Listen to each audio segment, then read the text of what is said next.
Can Oklahoma do what they're supposed to do this fall? One college football analyst believes so. We'll discuss coming up next here on Locked On Sooners.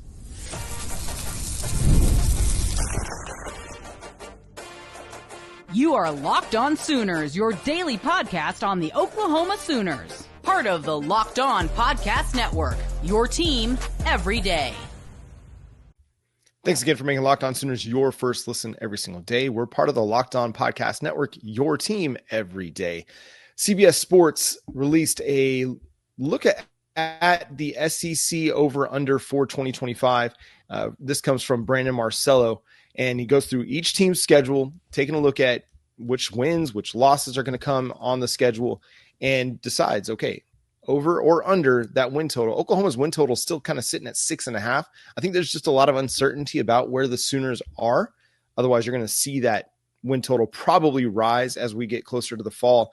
But Brandon Marcello, he picks the Sooners to go over that 6.5, Jay. Looking at wins against Illinois State, Temple, obviously, Kent State, obviously, but Auburn, South Carolina, Ole Miss, Missouri, and they have them winning against LSU, going 8 wins. Oklahoma's 4 losses on the season: Michigan, Texas, Tennessee, and Alabama. And here's what he has to say. Venables pushed the right buttons in the offseason, but will it translate to more than 6 wins? Week 2 brings a home date with Michigan and an opportunity to get the program back on the map. Trips to Tennessee, Alabama, and South Carolina are troublesome.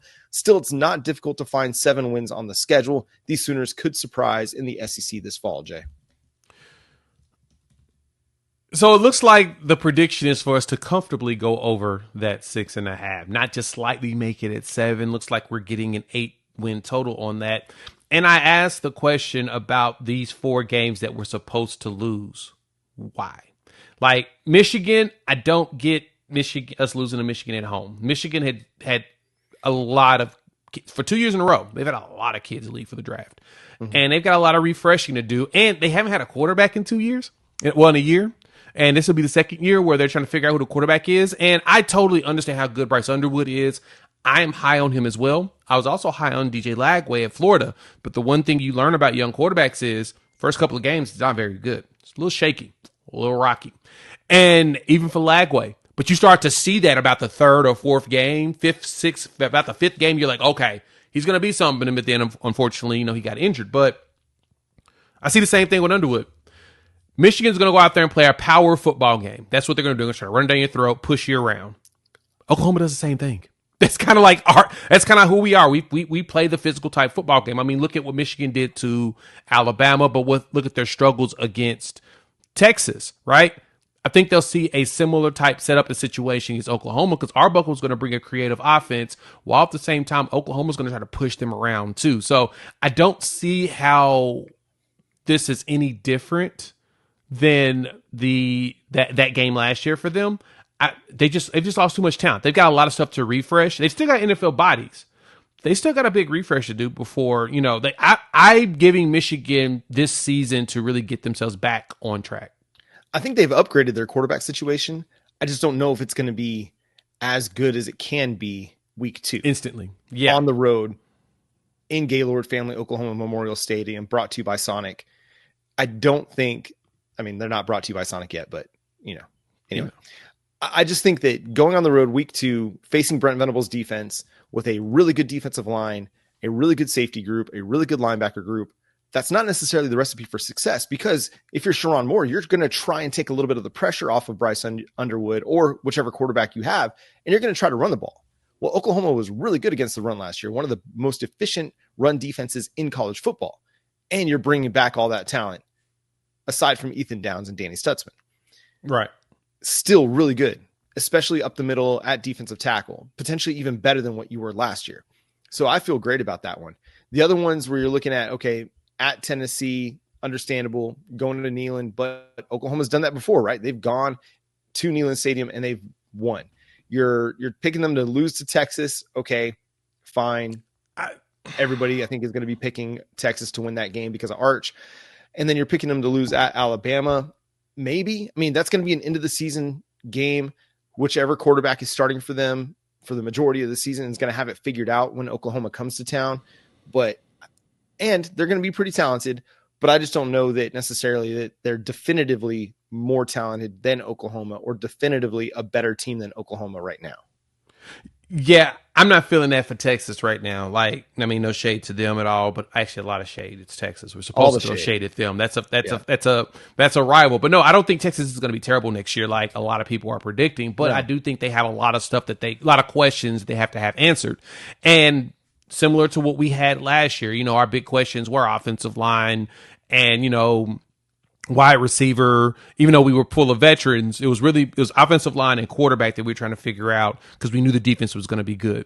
Texas had a big refresh on that defense, even though they got 2 studs back there that I'm not too concerned about. They got some pretty solid young guys in the secondary, and the defensive line I think is okay, but their offensive line they got a refresh there. And so now we got to see if these young pups are ready to step up and play, because a lot of them did not get much game last year, and so not too many snaps. So that's what we're going to be looking at. I don't know how I feel about them just coming in and, dominating the Red River. I think it's going to be similar to it was in 23. Everyone thought they were going to just run all over us. And I actually feel like it's going to be kind of an alternating thing every other year between the two of us for the next few years. It just feels like that's what it's going to be. The way that the classes are lining up, Oklahoma has a really good chance for the next couple of years of having a lot of veterans on both sides of the ball. Probably for the next 2 years, and then they'll have 1 year where they'll have a lot of young players finally starting to get back in and playing. But OU has played, as soon as are one of the top teams in snaps for players as a freshman, redshirt freshmen, and sophomores in the country for like 2 years straight. So we're playing a bunch of really young players. Again, this staff likes their recruits, so they're playing their recruits. And for Texas, they didn't play a lot of them, so we've got to see what the snap counts are going to look like and see how they develop over the year. But I don't think Texas is one that I'm concerned about. I'd take those 2 off personally. Tennessee, Alabama, totally get. The good thing for Oklahoma is when you go look at that schedule, and we have to break down the schedule once again, it's going to get later in the summer. We have to talk about this, but the placement of games for Oklahoma is pretty optimal. Like, we don't have back-to-back road games this season, like in consecutive weeks. There's a gap in between there. So you play against, Tennessee, and then you have a bye week, and then you go to Alabama. That, to me, is huge for what Oklahoma wants to do. Kent State right before Texas. So you're getting a little bit of quote-unquote cupcake game. You go to Temple right before you play against Auburn. There are spaces in there that's helping. Illinois State right before Michigan. So you get my drift here, right? Yep. We get to the schedule is optimal, similar to what it was last year. It's pretty optimal this year. So a competent offense should make us be able to be a heck of a lot better than it was last year. Yep. That's really what it comes down to for Oklahoma. The defense is going to be good. The offense has to return to respectability. And if it's good, Oklahoma is going to do some damage in 2025. But real quick, I've noticed something about a lot of this. There's not very many unders that they're picking for these teams right now in this article. Thought that was pretty interesting with Texas A&M and who was this, South Carolina and Vanderbilt being their unders. South Carolina, Texas A&M, Vanderbilt are Vanderbilt under 4.5. They really don't think that they're going to win more than 4 games. That's very fascinating. Clark Lee, you go get them. You teach them a lesson. Yeah, I don't know about that. I had a hard time with the Georgia over under, that set at 9.5. Like, we'll see. We'll see. Do you have it in whoever that quarterback's going to be over there? The Auburn over 7.5. Again, we'll see. Can Jackson Arnold, rediscover himself? The Arkansas over 5.5. Yeah, it's certainly possible with Taylor Green. Alabama over 9.5. I don't know, man. I don't know that they're better than they were last year, and they won 9 games last year. So that's the difficulty in all of this. I'll give them this. They did say that Auburn was expected to lose at Oklahoma, so I'll take that.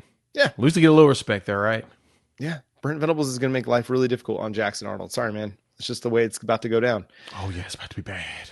But will Brent Venables make life difficult in what is considered one of the more intriguing neutral site games, but not the most intriguing neutral site game? Let's discuss that coming up next here on Locked On Sooners.